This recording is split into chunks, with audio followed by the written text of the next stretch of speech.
Good morning जी। बहुत बहुत स्वागत है आप लोगों का। जल्दी से जल्दी जुड़ जाइए। मैं संजीव शर्मा हूं और आप पंजाब किसी टीवी का मॉर्निंग बुलेटिन देख रहे हैं। रात 9:30 बजे के बाद से लेकर अब तक क्या क्या घटा है उस पर हम नजर रखते हैं और आज दिन में क्या मुख्य इवेंट्स रहने वाले, क्या खबरें रहने वाली, उसकी जानकारी आपको देते हैं। एक कंबाइंड न्यूज कैप्सूल पेश करने की हम कोशिश करते हैं और आप जुड़ते हैं, इसके लिए आपका बहुत बहुत धन्यवाद। आदित्य पंडित जुड़ गए, राजेश कंगोत्रा जुड़ गए, अतिन सोनी हमारे साथ जुड़ गए हैं। गुड मॉर्निंग जी। सबसे मेरा आग्रह रहेगा कि इसको जरूर सौरभ लखनपाल जी, अमन मनकोटिया जी, सभी से मेरा आग्रह रहेगा कि इसको शेयर जरूर करें।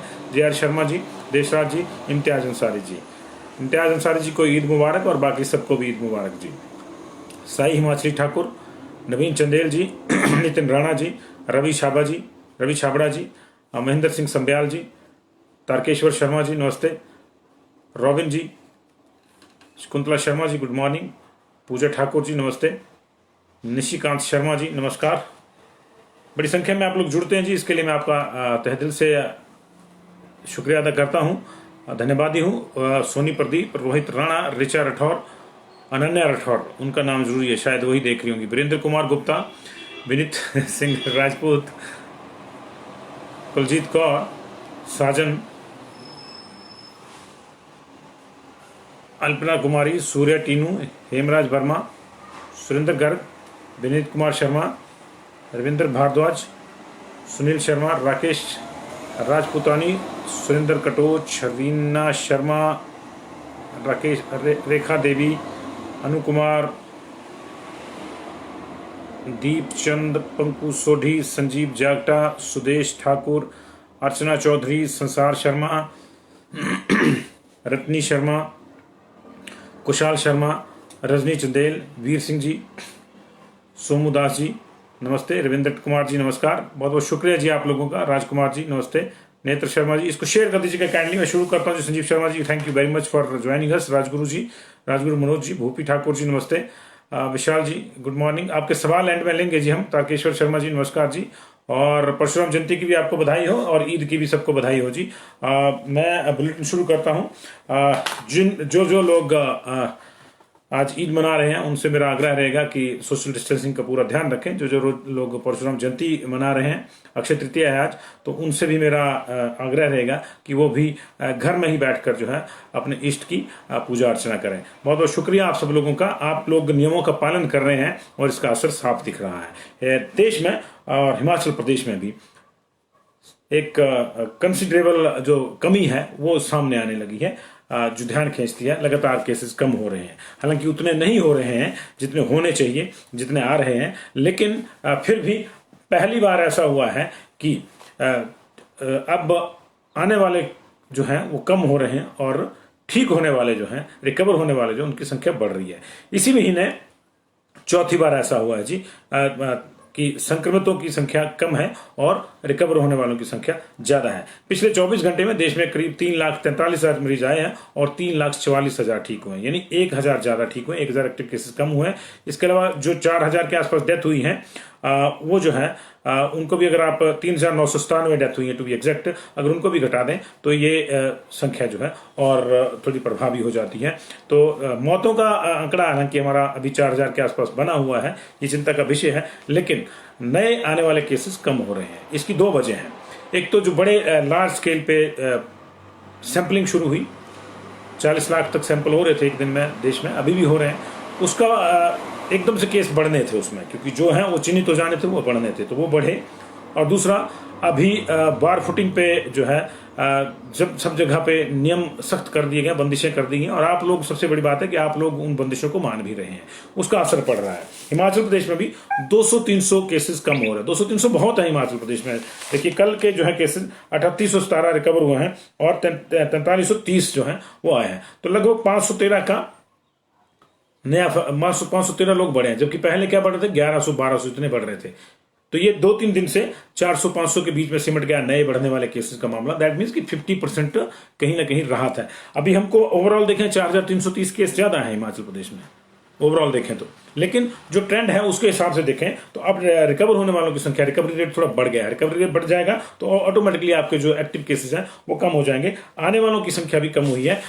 ये 5000 तक पहुंच गया था, 4900 तक पहुंच गया था, अब ये 43 तक आ गया। तो 500-600 की कमी इसमें आई है। अभी और कमी आएगी, क्योंकि आप लोग जिस मुस्तैदी से, जिस तत्परता से, जिस तन्मयता से, जिस संजीदगी से इन बंदिशों का पालन कर रहे हैं, ये उसका रिजल्ट है। और जो लोग नहीं कर रहे हैं आप उनको भी प्रेरित करें, वो भी करेंगे तो ये रिजल्ट और भी अच्छे हो जाएंगे। नए जो संक्रमण है वो कम हो जाएगा, चेन टूट जाएगी। मुख्य उद्देश्य इस समय चेन को तोड़ना है। संक्रमण को आप एकदम से समाप्त नहीं कर सकते। ऐसा कोई मैजिक बैंड, ऐसी कोई जादू की छड़ी, ऐसा कोई जिन, ऐसा कोई चिराग नहीं है कि एकदम से फूंक मारी और संक्रमण खत्म, ये नहीं होगा। लेकिन हमारे पास बहुत बड़ी जो एक क्षमता है इसको क्रब करने की, वो ये है कि हम लोग चेन को तोड़ सकते हैं। इसकी चेन जहां टूटी वहीं ये टूट जाएगा, अन्यथा लोगों को तोड़ देगा, जैसे कि तोड़ रहा है। और चेन टूट जाएगी तो निश्चित तौर से बहुत ज्यादा राहत मिलेगी। राहत मिलेगी तभी हम लोग और आप लोग अपने आप को सुरक्षित पाएंगे। अदरवाइज हर कोई ट्रॉमा की पोजीशन में है। रात को हमको भी नींद नहीं आती, आपको भी नहीं आती होगी। हर आदमी इसी बात से डरता है कि वो घर से बाहर तो जा रहा है, जाना जरूरी भी है, लेकिन क्या पता कहां उसको कब संक्रमण अटैक कर दे। इसलिए 2 गज की दूरी का इस्तेमाल बहुत जरूरी है, मास्क का इस्तेमाल बहुत जरूरी है। और जहां कहीं आपके इधर उधर हाथ लगे घर से बाहर और आपको लगे कि यहां संक्रमण हो सकता है, तो उनको अपने जो पोर्ट्स हैं, आंख, नाक, कान, मुंह इत्यादि, हाथ, उससे वहां जाने से पहले जो है हाथ आप धो लें, इससे पहले कि वहां हाथ लगे। आप बाहर खास ख्याल रखें इसका। देखिए, एक आम इंसान ना चाहते हुए भी 1 मिनट के भीतर 1 बार या 2 बार जरूर अपने नाक को या कान को या मुंह को हाथ लगाता है। हम लोग भी लगाते हैं। आप देखते होंगे, मैं बुलेटिन के दौरान भी कई बार ऐसे करता हूं, कई बार ऐसे करता हूं, ऐसे करता हूं। ये स्वाभाविक है, लेकिन इसी पे आपको कंट्रोल रखना है, खासतौर से जब आप बाहर हैं, जहां आप पब्लिक में एक्सपोज्ड हैं। तो बहुत बहुत शुक्रिया जी आप लोगों का। 3,42,896 कोरोना संक्रमितों की पहचान हुई है पिछले 24 घंटे में। 3,44,570 ठीक हो गए हैं और 3,997 लोगों की मौत हुई है। इसी महीने में ऐसा तीसरी बार हुआ है जब ठीक होने वाले मरीजों की संख्या ज्यादा है, रिकवर होने वालों की संख्या ज्यादा है। और इससे पहले 4 दिन पहले 10 मई को 3,29,000 केस आए थे जी। अब मैं एक एक बता दूं आपको। 9 मई को 3,53,000 रिकवर हुए थे, लेकिन 3,66,000 नए आए थे। और 10 मई को 3,29,000 नए आए, 3,55,000 ठीक हुए, ठीक होने वाले बढ़ गए। 11 मई को 3,48 नए आए और 3,55 ठीक हुए। 12 मई को थोड़े से बढ़ गए, 3,62 नए आए, 3,52 रिकवर हुए। और 13 मई को जो आंकड़ा आया है, 13 मई का पिछले कल का, वो बता रहा है कि 3,42,000 नए केस हैं, 3,44,000 ठीक हुए हैं। तो अब हम एक तरह से लग रहा है कि पीक को हमने नाच दिया, इससे ऊपर पीक नहीं जाएगा, लेकिन इसको जल्दी से नीचे लाना होगा तो हमको नियमों का पालन करना पड़ेगा। अगर बाकी राज्यों की बात करें तो बाकी राज्यों की स्थितियां भी इसी तरह से हैं। महाराष्ट्र जो सबसे ज्यादा प्रभावी था, वहां पे भी केसेस अब कम आ रहे हैं और वहां सख्त लॉकडाउन का असर वहां दिख रहा है। महाराष्ट्र में अब 50,000 से नीचे आंकड़ा आ गया है और स्टेबल हो गया। 50,000 से नीचे 42 के आसपास पहुंच गया। 1-2 दिनों के भीतर इसको 40,000 तक आ जाने की उम्मीद है। पिछले 24 घंटे में 42,582 नए मामले हैं और 850 लोगों की मौत हुई है वहां पे, जबकि पहले ये मामला लगातार 50 से ऊपर चला था, कई बार 60 को, 59 को भी पहुंचा जी। इसी तरह यूपी में जहां 24,000 पहुंच गया था आंकड़ा, वहां अब 24 के बाद फिर 20 पे आ गया, कई दिन 20 रहा। यूपी में भी जो है कम हुआ है। दिल्ली में जहां रोज 15-20 के आसपास आ रहे थे, वहां पे 10,489 मामले, आप 10,500 इसको रख लीजिए, 10,500 मामले लगभग आए हैं पिछले 24 घंटे में और 308 लोगों की मौत हुई है। ये उसका आंकड़ा है। और उत्तर प्रदेश में भी 17,775 पिछले 24 घंटे में केसेज आए हैं। तो ये देखिए 6 से 7,000 का फर्क इन जगहों पे है। महाराष्ट्र में ज्यादा है। महाराष्ट्र में 55-56 आ रहे थे और फिर 50 पे टिक गया था, तो वहां 42 आ गए, तो वहां भी 8,000 का फर्क है। लगातार ये फर्क महसूस होगा हमको अगले कुछ दिनों में। लेकिन बात वही है कि अगर हम बहुत ज्यादा रिलैक्स रहेंगे, बहुत ज्यादा उद्यम मचाएंगे, बहुत ज्यादा धमा चौकड़ी मचाएंगे, कर्फ्यू के नहीं मानेंगे, तो ये फिर हमारा जो सख्तियों का दौर है वो लंबा हो जाएगा। बात हिमाचल प्रदेश की करते हैं। हिमाचल प्रदेश में कल परसों से, सोमवार से 18+ और टिल 44 18 से 44 साल के बीच वालों को वैक्सीन लग रही है। ये वैक्सीन सिर्फ और सिर्फ पंजीकरण के आधार पर लगेगी। अभी सरकार ने 1 लाख डोज मंगवाई है और सरकार को लगता है कि एकदम रश हो जाएगा, इसलिए सरकार ने एक शेड्यूल तय किया है कि सोमवार और वीरवार को ही इन लोगों को टीके लगेंगे। बाकी लोगों को जो है 44+ वालों को पूरा हफ्ता लगेंगे, लेकिन 18 to 44 जो है उनको सोमवार और वीरवार, हफ्ते में फिलहाल 2 दिन लगेंगे और उनको भी उन्हीं को लगेंगे जिनकी रजिस्ट्रेशन होगी। तो कल से जो है आपका शेड्यूल अवेलेबल होगा रजिस्ट्रेशन पे। जिन लोगों ने रजिस्ट्रेशन करवाया होगा, नहीं करवाया तो कोविन ऐप पे करवा लीजिए और वहीं पे आपका एक रेफरेंस आईडी आ जाता है। उसके बाद आपको शेड्यूल चेक करना होगा बीच में कि आपको शेड्यूल जो है आया कि नहीं आया। तो वो शेड्यूल कल से आना शुरू हो जाएगा। जिन लोगों ने 26 या 27 को ये शायद शुरू हो गया था, 27 अप्रैल को शुरू हो गई थी इसकी रजिस्ट्रेशन। अगर शुरू में किसी की होगी तो शुरू में उनका नंबर आ जाएगा, नहीं तो जब हुई है उस हिसाब से आएगा। कल से हिमाचल का शेड्यूल जो है वो ऑनलाइन दिखना शुरू हो जाएगा। ऐसी जानकारी जो है यहाँ के जो अधिकारी हैं उन्होंने दी है, सरकार ने दी है। कोविन पोर्टल पर कल से टीकाकरण का शेड्यूल दिखेगा। सोमवार और वीरवार को जो है हिमाचल प्रदेश में अभी टीकाकरण होगा और इस महीने के जो बाकी दिन बचे हैं उनका शेड्यूल भी सरकार ने जारी कर दिया है।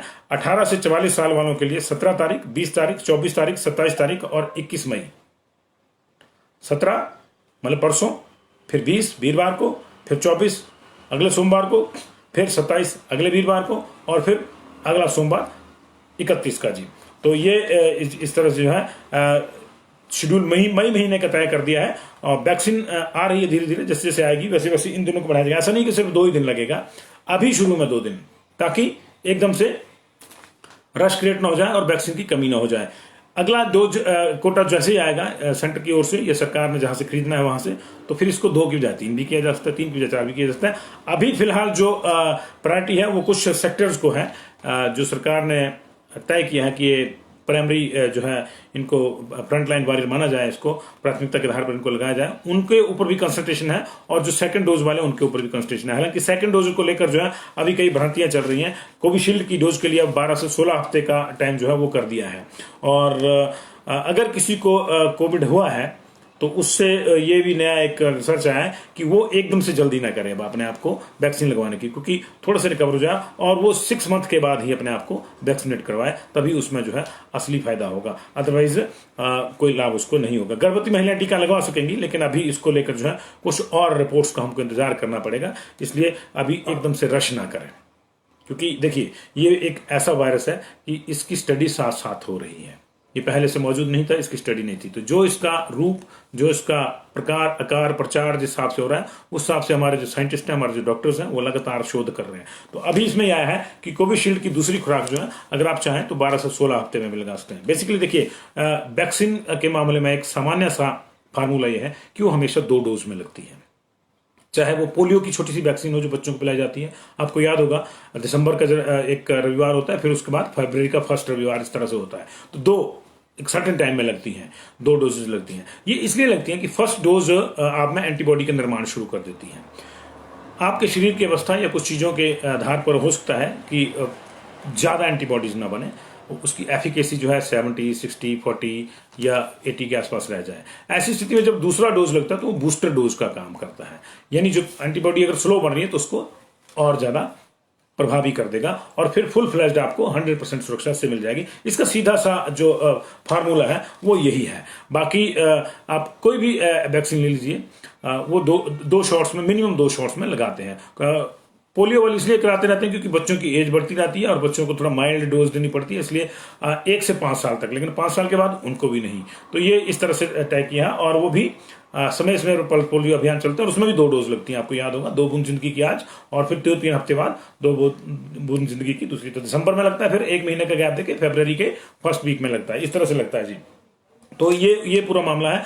अभी 200 करोड़ डोजेज जो हैं अभी और उपलब्ध हो जाएंगी अगस्त तक, ये सरकार ने दावा किया है। अलग अलग बाकी आ जाए हैं 216 करोड़ की जो खुराक है आ जाएंगी। 7 तरह के टीके और इसी साल आ जाएंगे, ये सरकार ने दावा किया है। इसलिए लेकिन इंजेक्शंस को लेकर मारामारी जो है अब ये फेक है, ये क्रिएटेड है, ये भी देखना होगा, क्योंकि अभी स्थिति जो है कि क्योंकि पेड भी है और अनपेड भी है, फ्री भी है, तो इसलिए ये मामला मुझे लगता है कि ज्यादा है। तो अगर एक ही छत के नीचे सारा कुछ हो तो ये देखना होगा। उधर सिविल सेवा की परीक्षा जो है वो 10 अक्टूबर तक जो है उसको स्थगित कर दिया। 10 अक्टूबर को है वो, और आज किसान सम्मान निधि की 8वीं किस्त आने शुरू हो जाएगी। प्रधानमंत्री इसका जो है रिलीज करेंगे इसको। ये मोटा मोटी खबरें हैं। और नेपाल में फिर से सियासी ड्रामा हो गया जी। नेपाल को जो है प्रधानमंत्री वही बने रहेंगे, केपी शर्मा ओली, क्योंकि उनका विश्वास मत हार जाने के बाद विद्या भंडारी जो वहां के राष्ट्रपति, उन्होंने विपक्ष को मौका दिया था कि आप इतने दिन के भीतर अपनी जो है सीट्स, आप 271 का सदन है वहां पे, तो आप 136 सीटें अगर जुटा सकते हैं तो आप दावा कीजिए। उन्होंने दावा पेश नहीं किया, उनके पास इतनी सीटें नहीं हुई, तो अब कार्यकारी प्रधानमंत्री केपी शर्मा ओली को ही बनाया गया है। अगर वो अगले 30 दिन के भीतर, एक बार फिर से उनको मौका मिलेगा, अगर 30 दिन के भीतर संसद में अगर अपना वो बहुमत साबित कर देते हैं तो फिर वो बने रहेंगे, अन्यथा फिर नेपाल इलेक्शन की ओर को जाएगा। तो ये जो है उसका मामला है। आज तिब्बतन प्राइम मिनिस्टर के लिए जो वोटिंग हुई थी उसका भी काउंटिंग शुरू हो जाएगी। आधिकारिक रूप से 10 बजे के आसपास ही काउंटिंग शुरू हो जाएगी। दिन भर काउंटिंग चलती रहेगी। शाम तक आपको ये भी पता चल जाएगा कि तिब्बतन प्रधानमंत्री, नया तिब्बतन प्रधानमंत्री कौन होगा। केल्संग दोरजे और पेम्पा सेरिंग के बीच में मुकाबला है। बाकी जो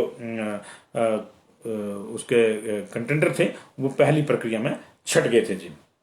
केंद्र सरकार को सुप्रीम कोर्ट ने एक फैसले के तहत ये खासतौर से दिल्ली में जो एनसीआर के साथ लगते राज्य हैं, यूपी, दिल्ली और हरियाणा, उनको आदेश दिया है कि वो दिल्ली में प्रवासी श्रमिकों के भोजन के लिए संयुक्त रूप से रसोई लगाएं, ताकि किसी को इस दौर में खाने की कमी ना आए। दिल्ली में ऑक्सीजन की सप्लाई अब सामान्य हो गई है और अब दिल्ली दूसरों को भी ऑक्सीजन देगा।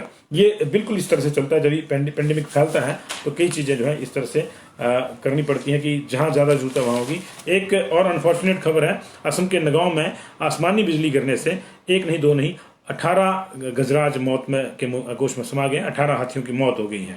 तो ये मोटी मोटी खबरें थी। और एक चर्चा जो है हम दोपहर को भी करेंगे। ऐसी बहुत सी खबरें आ रही हैं कि फलां गांव में किसी की डेथ हो गई तो शमशान घाट नहीं खोला, फलां गांव में किसी की डेथ हो गई तो गांव वाले नहीं आए। कल एक फोटो वायरल हो गई थी रानीताल के आसपास की कि एक बेटा जो है अपनी मां के शव को, जिसका संक्रमण के बाद मौत हो गई थी, वो अकेला कंधे पे उठा के शमशान घाट ले जा रहा है, किसी ने मदद नहीं की। इन पे हम एक बाकायदा एक बुलेटिन छोड़ेंगे कि क्यों ऐसा हो रहा है, हमारा समाज इतना असंवेदनशील क्यों हो गया है, यह सच में हुआ है या कोई और वजह है, कैसे इस चीज को हम ठीक कर सकते हैं, इस पे चर्चा करेंगे हम। दोपहर के आसपास मुलाकात होगी, आप जुड़िएगा जरूर। फिलहाल आप सबको ईद मुबारक, आप सबको परशुराम जयंती की हार्दिक शुभकामनाएं। घर पे ही रहकर अपने अपने इष्ट की पूजा करें, और यही इस वक्त की सबसे बड़ी मांग है। अदरवाइज देखिए, मंदिर भी इसलिए बंद है, मस्जिद भी इसलिए बंद है, गुरुद्वारे भी इसलिए बंद है क्योंकि मामला कहीं ना कहीं आपकी सुरक्षा से जुड़ा हुआ है। आप जब भी भीड़ का हिस्सा बनेंगे, आपकी सुरक्षा का चक्कर टूटेगा। और ना तो डॉक्टर चाहते हैं, जो भगवान का दूसरा रूप है, ना ही भगवान चाहते हैं कि ये सुरक्षा चक्कर टूटे। तो इसलिए आप भी क्यों जानबूझकर जो है ऐसा कुछ करें कि आपका सुरक्षा चक्कर टूटे। इसलिए अपनी सुरक्षा के चक्कर को मजबूत करिए, मास्क लगा के रखिए, 2 गज की दूरी का इस्तेमाल कीजिए और हाथ धोते रहिए। जहां जहां आपको लगे कि ऐसी जगह कहीं हाथ लग गए हैं जहां संक्रमण की संभावना होती है, तो इससे पहले कि वो हाथ कहीं आपके घर में इधर उधर बाकी जगहों पे लगे और संक्रमण वहां पे बैठ जाए और घात लगा के बैठ जाए, या आपके हाथ जो है आपके मुंह, नाक, आंख की ओर को पहुंचे, उससे पहले उनको धो लीजिए। बहुत बहुत शुक्रिया जी आप लोगों का। मुलाकात होगी दिन में। आप इसको शेयर कर दीजिएगा और good day to one and all.